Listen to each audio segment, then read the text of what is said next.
Три пати поголема социјална помош, како гарантиран минимален приход за најголем дел од семејствата во социјален ризик, преквалификација и доквалификација на работоспособните приматели, со цел да може да се вратат на пазарот на труд и да излезат од сиромаштија, како и олеснување на пристапот до детски додаток.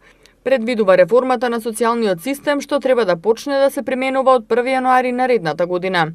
Согласно измените што ги презентираа денеска премиерот Зоран Заев и министрите за труд и социјална политика и финансии Мила Царовска и Драган Тевдовски, 4 члено семејство со едно работонеспособно лице ќе добива 11.700 денари, а семејство со двајца возрастни и 2 деца 10.600 денари.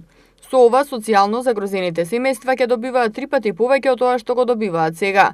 Премиерот Зоран Заев информира дека се олеснува и пристапот на детски додаток и се зголемува сумата.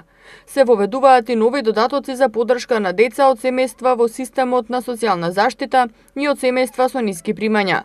Со олеснувањето на пристапот до детски додаток, ова право ќе може да го остварат 73.500 деца, за разлика од сега кога детски додаток примаат 3.200 деца, а додатокот за образование ќе им биде достапен на 64.316 деца, за разлика од сега кога го добиваат 3.800 деца.